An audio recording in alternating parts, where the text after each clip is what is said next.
July 15th update. I played north of the Strip, one of the larger casinos. It was a $25 min table.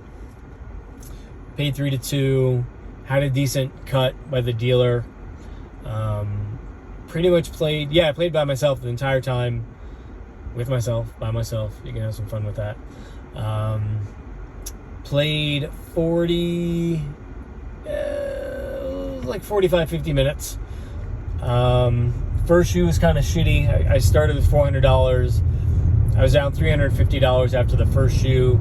The count went up, raised my bet. I just wasn't hitting my doubles, my splits. And when I raised the bet, just on a regular hand, I was just losing a bunch. Dealer was pulling 19, 20, 21. Kind of kicked my ass. So I got another $400 ready to buy in. I was down to my last $50 for my initial $400 buy-in. Kept at it. Next shoe, super negative.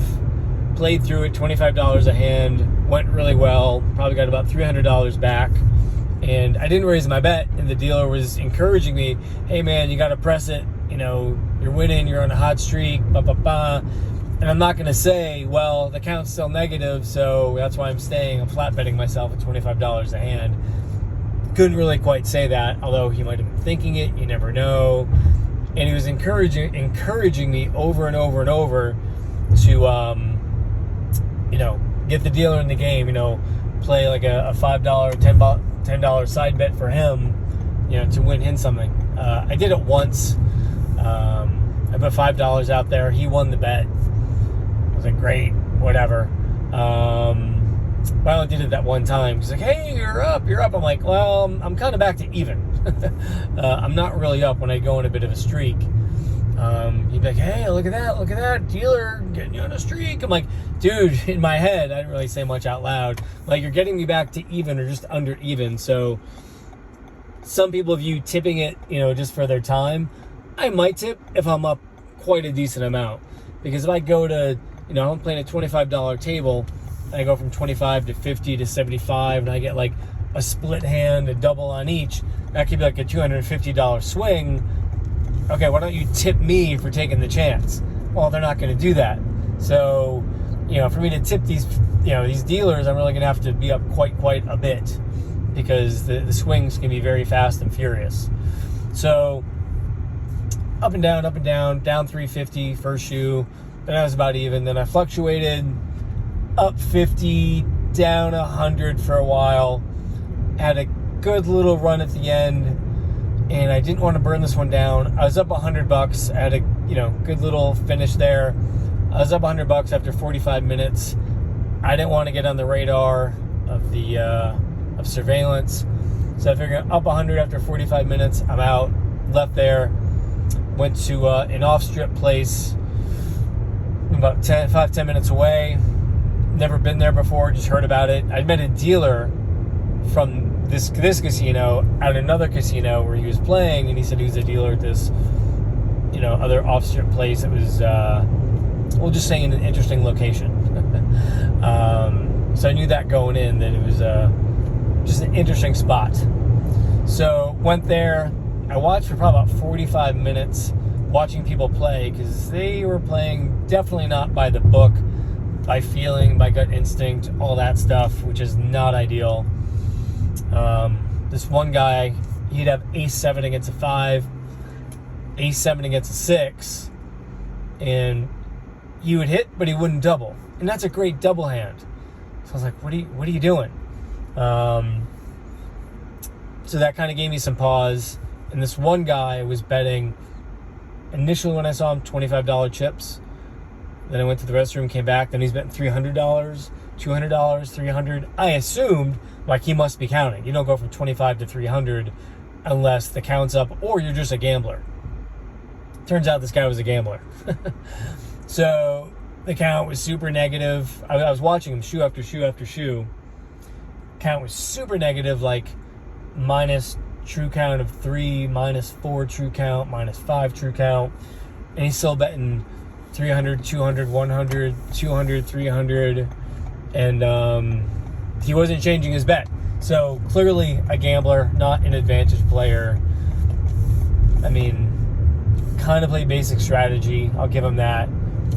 But other than that, just a straight up gambler. And eventually, what the hell is that? So this guy probably had 800 in front of him, but he was betting $100, $200, $300 at a time. Then it caught up with him. Then he wound up with like $15 at some point, and then he just went and had a beer, and he's like, "Hey, gambling, what do you do?" You know, he seems like he spoke mostly Spanish, and he kind of admitted, "Hey, it's just gambling. That's how it is." I'm like, "Yep." So he went. I hopped in. It was a $10 minimum table, paying 3 to 2. No surrender. You could double after a split. No restrictions. So it was great. They had a couple of 6-deck games, but they had 2 double-deck games. One was a $5 min. One was a $10 min. Hopped in there. Started at $15.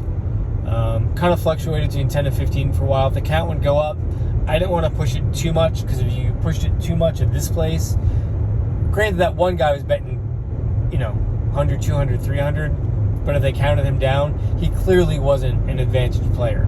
But if they watched my bets go from 15 to 25 to 50, if I went to 100, it was clearly going to be with the count. So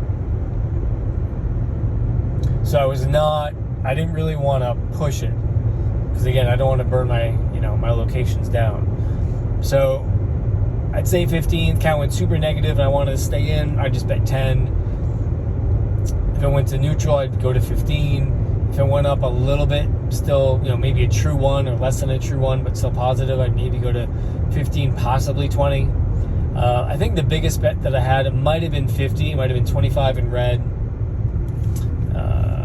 25 in red and a $25 chip. I don't think I did 2 greens ever, because that just wasn't really happening at this table. I didn't want to stand out. Never did 75, and I stayed at one hand. And eventually, really? Store? Sell reptiles?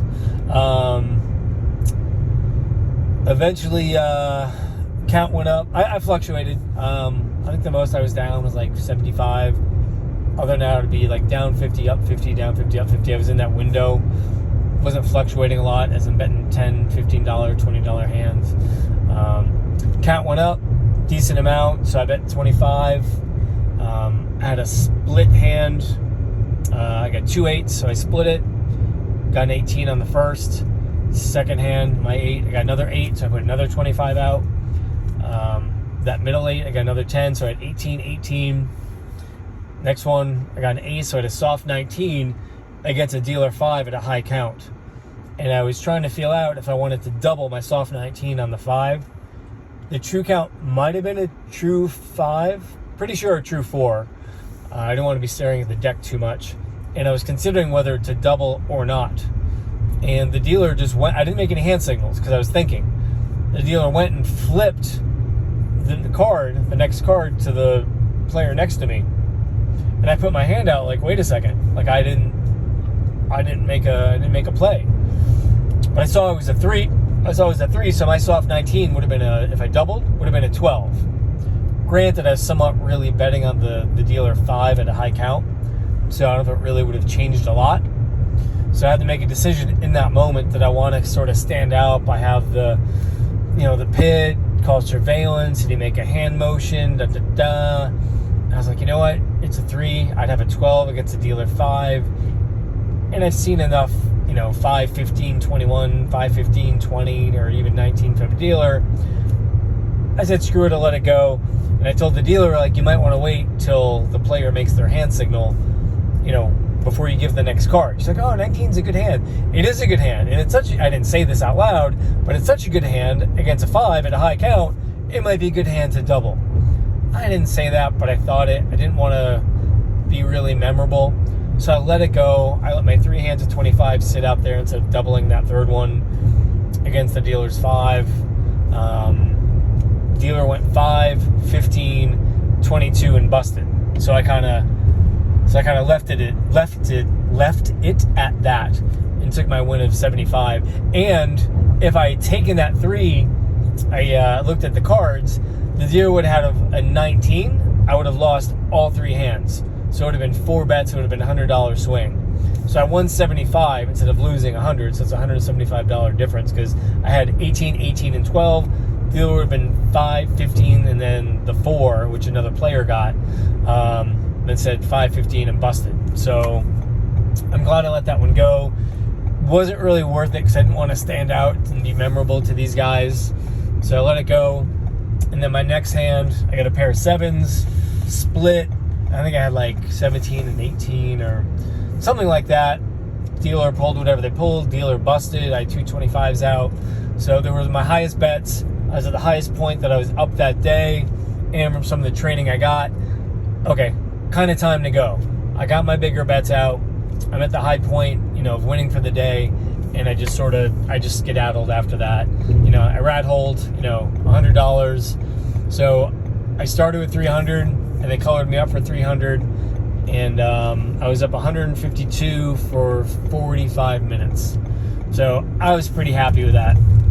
Up 145 in 45 minutes. And I was up 100 at the other place in about 45, 50 minutes. So 245 in about an hour and a half. I will take that. So a good day. Didn't really have any issues with surveillance that I'm aware of. And I'll probably wind up going back on another shift, at another time, making sure I'm wearing something different so I don't really stand out or be memorable. So I don't want the pit people that are there to know me. So I played like the early afternoon. So maybe when I go back to either of these places, I'll go either super early, which I doubt because I'm kind of a night owl, or I'll just go like at a night shift, like get there like 10 o'clock or so, something like that. All right, folks, that's what I got. Talk to you later. Bye.